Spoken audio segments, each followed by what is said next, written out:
ಈ ಭೂಮಿಯನ್ನು ಹೆಜ್ಜೆಗೆ 7 ಬಣ್ಣ ಅಂತೇಳಿ ನಮ್ಮ ರೈತರು ಹೇಳ್ತಾರೆ. ಅಂದರೆ ಈ ಭೂಮಿ ಒಳಗಿರುವಂಥದ್ದು ಅಷ್ಟು ವೈವಿಧ್ಯಮಯ ಮತ್ತು ಅಷ್ಟೇ ನಿಗೂಢವಾದದ್ದು ಅನ್ನೋದು ಆ ಮಾತಿನ ಅರ್ಥ. ಇಷ್ಟೊಂದು ನಿಗೂಢವಾದ ಈ ಭೂಮಿಯ ಆಳದಲ್ಲೆಲ್ಲೋ ಇರುವ ಅಂತರ್ಜಲವನ್ನು ಈ ಭೂಮಿಯ ಮೇಲೆ ನಿಂತು ತಾಮ್ರದ ತಂತಿಯಿಂದಲೋ, ತೆಂಗಿನಕಾಯಿಯಿಂದಲೋ, ಅಥವಾ ಕಡ್ಡಿಯಿಂದಲೋ, ಅಥವಾ ನೀರು ಬಾಟಲ್ನಿಂದಲೋ ಅಳೆದು ಇದರ ಆಳದಲ್ಲಿ ಇಲ್ಲೇ ಈ ಪಾಯಿಂಟ್ನಲ್ಲಿ ಒಳಗಡೆ ನೀರಿದೆ, ಇಲ್ಲಿ ಬೋರನ್ನು ಕೊರೆಸಿ, ಕೊಳವೆ ಬಾವಿಯನ್ನು ಕೊರೆಸಿ ನೀರು ಸಿಗ್ತದೆ ಅಂತ ಹೇಳೋದಿದೆಯಲ್ಲ, ಇದು ನಿಜಕ್ಕೂ ಕೂಡ ನನಗೊಂದು ಪರಮ ಆಶ್ಚರ್ಯದ ಸಂಗತಿ ಅಂತಲೇ ಅನ್ನಿಸ್ತದೆ. ಇರಲಿ, ಈಗ ನೇರವಾಗಿ ವಿಷಯಕ್ಕೆ ಬಂದುಬಿಡ್ತೀನಿ. ಇಲ್ಲಿ ಏನು ಬೋರ್ವೆಲ್ಲು ಅಥವಾ ಕೊಳವೆ ಬಾವಿ ಅಥವಾ ಅಂತರ್ಜಲದ ಪಾಯಿಂಟ್ ಮಾಡ್ತಿದ್ರಲ್ಲ, ಇವರು ನನ್ನ ಆತ್ಮೀಯ ಯುವ ಮಿತ್ರ ಮಂಜುನಾಥ್ ಯಾದ್ಲಡ್ಕು, ನಮ್ಮ ಸಿರಾ ತಾಲೂಕಿನ ಯಾದ್ಲಡ್ಕು ಗ್ರಾಮದವರು. ಈ ಮಂಜು ಕಳೆದ ಒಂದು 5-6 ತಿಂಗಳಿನಿಂದ ಈ ರೀತಿ ಬೋರ್ವೆಲ್ ಪಾಯಿಂಟನ್ನು ಮಾಡ್ತಿದ್ದಾನೆ. ಸುಮಾರು 100ಕ್ಕೂ ಹೆಚ್ಚು ಬೋರ್ವೆಲ್ ಪಾಯಿಂಟನ್ನು ಮಾಡಿರ್ಬೋದು.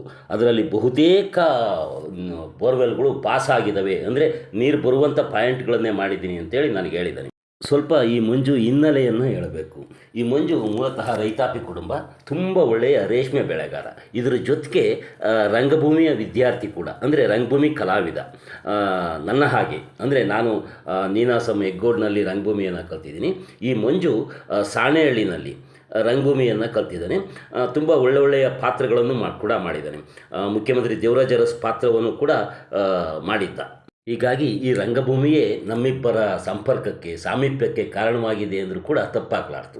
ಈ ಹಿನ್ನೆಲೆಯ ಮಂಜು ಕೆಲ ತಿಂಗಳ ಹಿಂದೆ ನಾನು ಕೂಡ ಬೋರ್ವೆಲ್ ಪಾಯಿಂಟ್ ಮಾಡ್ತೀನಣ್ಣ ಅಂತೇಳಿ ನಾನು ಹೇಳಿದಾಗ ನನಗೆ ಒಂದು ಕಡೆ ಆಶ್ಚರ್ಯ ಆದರೆ ಮತ್ತೊಂದು ಕಡೆ ಅನುಮಾನ ಕೂಡ ಶುರುವಾಯಿತು. ಯಾಕೆಂದರೆ ಇವನು ಪಾಯಿಂಟ್ ಮಾಡೋಣ, ಆ ರೈತರು ಬೋರ್ವೆಲ್ ಕೊರೆಸೋಣ, ಲಕ್ಷಾಂತರ ರೂಪಾಯಿ ಕೊಟ್ಟು ಬೋರ್ವೆಲ್ ಕೊರೆಸಿದ್ದು ಎಲ್ಲಿ ನೀರು ಬರದೆ ಫೇಲಾಗಿ ಆ ರೈತರ ಬಾಯಿಗೆ ಮಣ್ಣಾಗ್ತಾನೋ ಅಂಥೇಳಿ ನಿಜಕ್ಕೂ ಕೂಡ ಒಂದು ರೀತಿ ಭಯ ಕೂಡ ಆಗಿತ್ತು. ಈ ನಡುವೆ ನಾನು ಮೊನ್ನೆ ನಮ್ಮೂರು ಗೋಮರದಳ್ಳಿಗೆ ಹೋಗಿ ಒಂದು ವಾರ ಕಾಲ ಅಲ್ಲೇ ಇದ್ದೆ. ಒಂದು ವಾರ ನಾನು ಅಲ್ಲಿದ್ದಾಗಲೇ ಸುಮಾರು ನಮ್ಮೂರು ಸುತ್ತಮುತ್ತಲೇ 10-20 ಬೋರ್ವೆಲ್ಗಳನ್ನು ಕೊರೆಸಿದ್ರು. ಅದರಲ್ಲಿ ಕೆಲವು ನೀರು ಬಂದವು, ಕೆಲವು ಬರಲಿಲ್ಲ, ಈ ರೀತಿ ಆಯಿತು. ಈ ಮಧ್ಯೆ ನಮ್ಮ ಅಣ್ಣನ ಮಗ ಮಂಜುನಾಥ್ ಅಂತೇಳಿ ಅವನು ಕೂಡ ತನ್ನ ಹೊಲದಲ್ಲಿ ಒಂದು ಬೋರನ್ನು ಕೊರೆಸ್ದ. ನೀರು ಸಿಕ್ತು, ಆದರೆ ನೀರು ಸಿಕ್ಕಿದಾಗ ಒಂದು 350-400 ಅಡಿಗೆ ನೀರು ಸಿಕ್ತು. ಅಲ್ಲಿ ಒಂದು ಹೊಂಡ ಬಿದ್ದಿದೆ, ಕೆಳಗಡೆ ಕೊರೆಸ್ಬೇಡ ಅಂದ್ರಂತೆ. ಆದರೆ ಕೆಳಗಡೆನೂ ಕೊರೆಸಿದ್ರಿಂದ ನೀರು ಕೆಳಗಡೆ ಸಿಗಲಿಲ್ಲ. ಏನು ಅದಕ್ಕೆ ಮೋಟ್ರನ್ನ ಬಿಟ್ಟಾಗ ಆ ಹೊಂಡ ಸಿಕ್ಕಿತ್ತಲ್ಲ, ಅಲ್ಲಿಂದ ನೀರು ಸ್ವಲ್ಪ ಮಾತ್ರ ಬಂತು, ಅಂದರೆ ಒಂದು 10 ನಿಮಿಷ ಮಾತ್ರ ನೀರು ಬರ್ತಿತ್ತು, ಆಮೇಲೆ ನೀರು ಬರ್ತಿರ್ಲಿಲ್ಲ. ಮತ್ತೆ ಸ್ವಲ್ಪ ಹೊತ್ತು ಮೋಟ್ರ್ ನಿಲ್ಲಿಸಿ ಆಮೇಲೆ ಎತ್ತಿರೆ ಮತ್ತೊಂದು 10 ನಿಮಿಷ ಬರ್ತಿತ್ತು. ಈ ಹಿನ್ನೆಲೆಯಲ್ಲಿ ಆ ಮಂಜು, ಅಂದರೆ ನಮ್ಮ ಅಣ್ಣನ ಮಗ ಮಂಜು, ಕಕ ಯಾರಾದರೂ ಇದ್ದರೆ ಹೇಳು, ಯಾರಾದರೂ ಇದ್ದರೆ ಅಲ್ಲ, ಇಷ್ಟೊತ್ತು ಕಾಲ ಈ ಮಂಜುನ, ಅಂದರೆ ಈ ಬೋರ್ವೆಲ್ ಪಾಯಿಂಟ್ ಮಾಡುವ ಮಂಜುನ ವಿಷಯ ಅವನಿಗೂ ಕೂಡ ಗೊತ್ತಾಯಿತು. ನಿಮ್ಮ ಫ್ರೆಂಡು ಮಂಜುಗೆ ಹೇಳು, ನಾನು ಇನ್ನೊಂದು ಬೋರ್ ಹಾಕಿಸ್ಬೇಕು, ಅವನಿಗೆ ಬಂದು ಪಾಯಿಂಟ್ ಮಾಡಲಿ ಅಂತ ಹೇಳ್ದ. ನನಗೆ ಒಂದು ಕಡೆ ಭಯ, ಯಾಕೆಂದರೆ ಈಗ ಆಲ್ರೆಡಿ ಲಕ್ಷಾಂತರ ರೂಪಾಯಿ ಖರ್ಚು ಮಾಡಿ ಒಂದು ಬೋರ್ವೆಲ್ ಕೊರೆಸಿ ಅದು ವಿಫಲ ಆಗಿದೆ. ಈ ಮಧ್ಯೆ ಈ ಮಂಜು ಬರೋಣ, ನನ್ನ ಆತ್ಮೀಯನ ಕಾರಣಕ್ಕೆ ಬರೋಣ, ಬೋರ್ವೆಲ್ ಪಾಯಿಂಟ್ ಮಾಡೋಣ, ಅದು ಮತ್ತೆ ಫೇಲ್ ಆದರೆ ಮತ್ತೆ ನಮ್ಮ ಹುಡುಗನ ತಲೆ ಮೇಲೆ ಮತ್ತೊಂದು 2 ಲಕ್ಷ ನಷ್ಟ ಆಗ್ತದಲ್ಲ ಅಂತ ಭಯ ಆಗಿತ್ತು. ಆದರೂ ಕೂಡ ಸ್ವಲ್ಪ ಯೋಚನೆ ಮಾಡಿ ಈ ಮಂಜುಗೆ ಬಂದು ನನ್ನ ಅಣ್ಣನ ಮಗನ ಹೊಲದಲ್ಲಿ ಬೋರ್ವೆಲ್ ಪಾಯಿಂಟ್ ಮಾಡು ಅಂತ ಹೇಳಿ ಕೇಳ್ಕೊಂಡೆ. ನಾನು ಫೋನ್ ಮಾಡಿ ಕೇಳ್ಕೊಂಡಿದ್ದರಿಂದ ನಮ್ಮ ಯಾದ್ಲಡ್ಕು ಮಂಜು ಒಂದು ಸಂಜೆ ಬಂದು ಹೊಲದಲ್ಲಿ ಬೋರ್ವೆಲ್ ಪಾಯಿಂಟನ್ನು ತಾಮ್ರದ ತಂತಿಯನ್ನು ಹಿಡ್ದು, ನೀರು ಬಾಟಲನ್ನು ಹಿಡ್ದು ಸುತ್ತಿ ಅಲ್ಲೆಲ್ಲ ನೋಡಿ ಒಂದು ಪಾಯಿಂಟನ್ನು ಮಾಡ್ದ. ಮಾರನೇ ದಿನವೇ ನಮ್ಮ ಮಂಜು ಏನಿದ್ದಾನೆ, ನಮ್ಮ ಅಣ್ಣನ ಮಗ, ಅವನು ಬೋರ್ ಲಾರಿಯನ್ನು ಕರೆಸಿ ಆ ಪಾಯಿಂಟ್ಗೆ ಬೋರನ್ನು ಕೊರೆಸ್ಲಿಕ್ಕೆ ಶುರು ಮಾಡ್ದ. ಜೊತೆಗೆ ನನ್ನನ್ನು ಕೂಡ ಬಾ ಅಂತ ಹೇಳ್ದೆ. ನಾನು ಕೂಡ ಕೊರೆಯೋ ಜಾಗಕ್ಕೆ ಹೋಗಿ ಕೂತ್ಕೊಂಡು ನೋಡ್ತೀನಿ, ಒಂದು 120 ಅಡಿಗೆ ಒಂದು ಅರ್ಧ ಇಂಚ್ಗಿನ್ನ ಸ್ವಲ್ಪ ನೀರು ಬಂತು. ಅದಾದಮೇಲೆ ನೀರು ಬರಲೇ ಇಲ್ಲ, ಮತ್ತು ಕೊರಿತಾನೇ ಹೋದರು.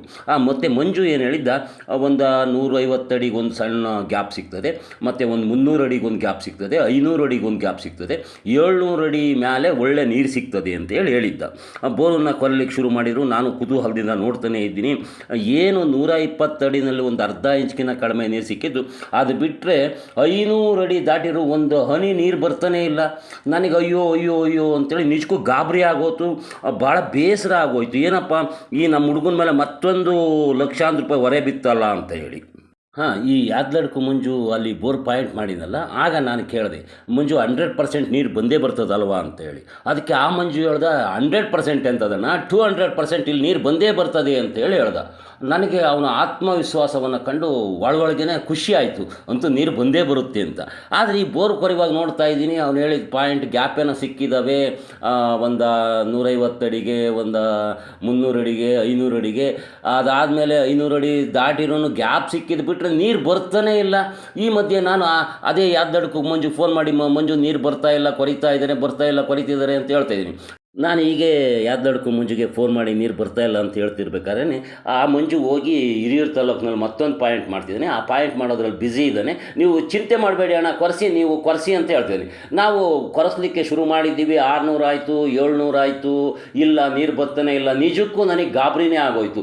ಇಲ್ಲ, ಇಲ್ಲಿ ಈ ಪಾಯಿಂಟ್ನಲ್ಲಿ ನೀರು ಬರಲಿಕ್ಕೆ ಸಾಧ್ಯವೇ ಇಲ್ಲ ಅಂತ ಅನ್ನಿಸ್ತು. ಮಂಜು ನೀನೇ ಬಾರಪ್ಪ, ಬಂದು ಇಲ್ಲಿ ಕುತ್ಕೊಂಡು ಒಂದಷ್ಟೊತ್ತು ಕೊರೆಸು ನೋಡೋಣ, ನೀರು ಬರುತ್ತಾ ಇಲ್ವೋ ಅಂತೇಳಿ ಹೇಳ್ದೆ. ಅವನು ಬರ್ತೀನಿ ಅಂತೇಳಿ ಒಂದು ಸಂಜೆ ಆಗಿತ್ತು, ಒಂದು 650 ಅಡಿ 700ಕ್ಕೆ ಹೋಗಿದೆ. ಬಂದು ಕೂತು ಕೊರೆಸ್ಲಿಕ್ಕೆ ಶುರು ಮಾಡ್ದ. ಕೊರಿತಾ ಹೋದ್ರು. ಒಂದು 700 ಅಡಿ ದಾಟಿತು. ಒಂದು 700 ಅಡಿ ದಾಟಿದ ಮೇಲೆ ಸ್ವಲ್ಪ ನೀರು ಬಂತು. ಮತ್ತೆ ಇನ್ನೊಂದು ಸ್ವಲ್ಪ ಕೊರೆದ್ರು. ಒಂದು 700-750 ಅಡಿ ದಾಟಿತು. ಒಂದು 2-3 ಇಂಚು ನೀರು ಬಂತು ನೋಡಪ್ಪ. ಆಗ ಸಮಾಧಾನದಿಂದ ನಿಟ್ಟುಸಿರು ಬಿಟ್ಟು ಎದ್ದು ಮನೆಗೆ ಹೋದೆ. ಇನ್ನೂ ಬೋರ್ ಕೊರಿತಾನೇ ಇದ್ದರು. ಅಂತಿಮವಾಗಿ ಒಟ್ಟು 912 ಅಡಿಯನ್ನು ಆ ಬೋರನ್ನು ಕೊರೆದ್ರು. ಅಷ್ಟೊತ್ತಿಗೆ 3 ಇಂಚು ನೀರಿಗಿಂತನೂ ಹೆಚ್ಚಿನ ನೀರು ಬಂತು ಅಂತ ಹೇಳಿ ನಮ್ಮ ಮಂಜು, ಏನು ನಮ್ಮ ಅಣ್ಣನ ಮಗ ಮಂಜು ಇದ್ದಾನೆ, ಅವನು ವಿತ್ ವಿಡಿಯೋವನ್ನು ಮಾಡಿ ನನಗೆ ಕಳಿಸ್ಕೊಟ್ಟ. ಅದನ್ನು ನಾನು ಬೆಳಗ್ಗೆ ಎದ್ದು ನೋಡಿದಾಗ ನಿಜಕ್ಕೂ ಕೂಡ ಈ ನಮ್ಮ ಯಾದ್ದಡ್ಕು ಮಂಜುವನ್ನು ನಮ್ಮ ಮಂಜು ಹೊಲದಲ್ಲಿ ಈ ಬೋರ್ ಕರೆಸಿದ್ಕೂ ಸಮಾಧಾನ ಅಂತ ಅನಿಸಿ ನಿಟ್ಟುಸಿರು ಬಿಟ್ಟೆ. ಈ ಬೋರ್ವೆಲ್ ಪಾಯಿಂಟ್ ಮಾಡಿದ ಯಾದ್ದಡ್ಕು ಮಂಜು ಬಗ್ಗೆ ನನಗೆ ಆತ್ಮವಿಶ್ವಾಸ ಇದ್ದರೂ ಕೂಡ ಈ ಬೋರ್ ಕೊರೆಯುವಾಗ ಏನು ಕೂತ್ನಲ್ಲ, ನೀರು ಒಂದು 600-700 ಅಡಿ ದಾಟಿರೂ ಕೂಡ ಯಾವಾಗ ನೀರು ಬರಲಿಲ್ಲ. ಅದು ನನಗೆ ವಿಚಿತ್ರವಾದಂಥ ಗಾಬರಿಯನ್ನು ಹುಟ್ಟಿಸ್ಲಿಕ್ಕೆ ಶುರುವಾಯಿತು. ಯಾಕೆಂದರೆ ಒಂದು ಬೋರನ್ನು ಕೊರೆಸಿ ಆಗಲೇ ಫೇಲ್ ಆಗಿಬಿಟ್ಟಿದ್ದಾನೆ ನಮ್ಮ ಮಂಜು. ಈಗ ಮತ್ತೊಂದು ನಾನು ನನ್ನ ಸ್ನೇಹಿತ ಅಂತೇಳಿ, ಆತ್ಮೀಯ ಅಂತೇಳಿ ಕರೆಸಿ ಈಗ ಮತ್ತಿನ್ನೊಂದು ಫೇಲ್ ಆದರೆ ಇದೇನಪ್ಪ, ಸುಮ್ಮನೆ ನನ್ನ ತಲೆ ಮೇಲೆ ಗೋಮ ಕುತ್ಕೊಂತೈತಲ್ಲ, ಊರಿನಲ್ಲಿ ನೋಡಿದವರಾದರೂ ಏನಂತಾರೆ ಅಂತೇಳಿ ಭಯನೇ ಬಿದ್ದೋಗ್ಬಿಟ್ಟಿದ್ದೇನೆ. ಆದರೆ ಕೊನೆಗೂ ಒಂದೊಳ್ಳೆ ನೀರು, ನೀವಿಲ್ಲೇನು ನೋಡ್ತಿದ್ದೀರಲ್ಲ, ಇಷ್ಟು ನೀರು ಬರ್ತಾಯಿದೆ. ಇಷ್ಟು ನೀರು ಬಂದಿದ್ದರಿಂದ ದೊಡ್ಡ ಸಮಾಧಾನ ಆಯಿತು. ಯಾರಾದರೂ ಕೂಡ ಬೋರ್ ಕೊರೆಸ್ಬೇಕು ಅಂತ ಇದ್ದರೆ ಮಂಜು ಯಾದ್ಲಡ್ಕು, ಏನು ಈ ಪಾಯಿಂಟ್ ಮಾಡಿದಾರಲ್ಲ ಮಂಜು ಯಾದ್ಲಡ್ಕು, ನಂಬರನ್ನು ಕೂಡ ಇಲ್ಲಿ ಸ್ಕ್ರೀನ್ ಮೇಲೆ ಕೊಟ್ಟಿರ್ತೀನಿ.